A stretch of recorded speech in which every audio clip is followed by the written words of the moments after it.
And I want to thank the chair and the ranking member for having this hearing on an ongoing basis on an important issue of oversight. This is an all-government approach that we have here. Secretary Yellen is in Ukraine right now, and we do have sanctions that no country has ever seen before. In terms of your area, particularly Mr. Storch, or for anyone that's here, some of those new sanctions, how helpful will they be in terms of the people that are trying to skirt those existing sanctions and get around them, and how helpful will they be in the overall effort?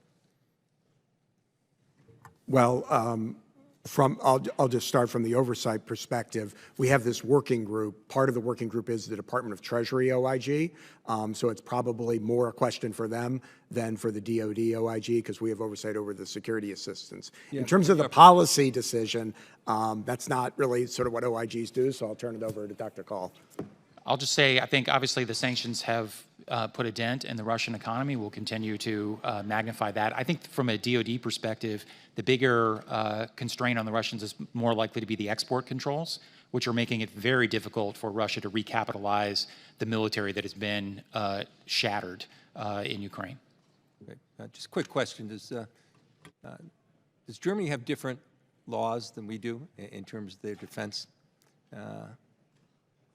I mean, all the allies and partners we work with have different constraints, different laws. You know, Germany was not, one of the reasons we didn't provide lethal assistance back in the Obama administration was because Germany was so opposed to doing it. So the fact that they provide any lethal assistance was a huge sea change for them. Now, I know that's frustrating for a lot of folks who want our allies and partners to do the most they can. We share that desire. But yes, our allies and partners all have their own domestic political constraints, their own domestic regulations, and a lot of them have had to change their own laws and practices in order to provide the historic support for Ukraine that we've seen.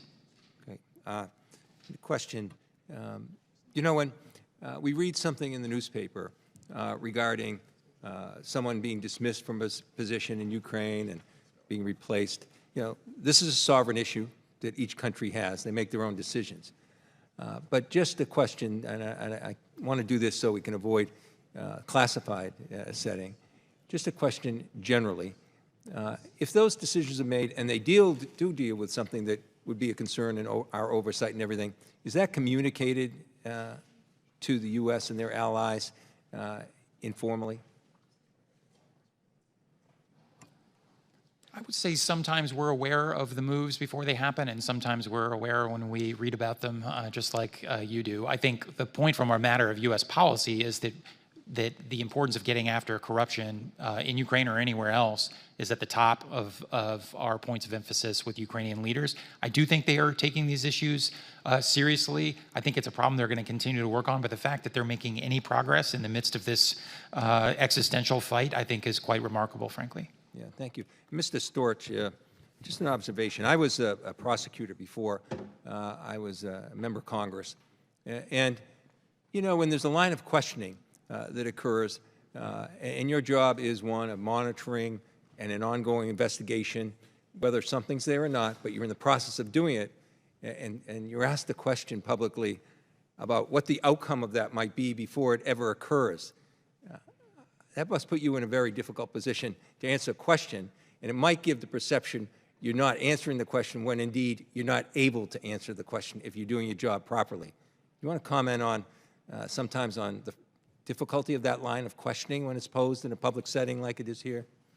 I appreciate very much the observation, and that's exactly right, obviously. You know, our job in the IG community is to do independent oversight, and as an old boss of mine used to say, we hit it right down the fairway. I can't do that in golf, but my office does that in oversight. And so we're looking at these issues, we're trying to determine what happens, and we're going to report out as transparently as we can, but to try to get ahead of an ongoing audit or evaluation or to talk about, I can't even begin to speculate about investigations, puts us in a very difficult position. So I appreciate the sensitivity. If I can on corruption, I'd just add, When I was over in Kyiv, that was one of the things we really emphasized, both myself and my counterparts from the other two OIGs, and we met with everybody up to the Prime Minister and down the Minister of Defense and others, the importance of ensuring that corruption was being addressed and that we're being transparent about it. They all said they understood that. Now, obviously, as a career prosecutor at an IG, you know, we're in the trust but verify business, but certainly they indicated that they understand that issue.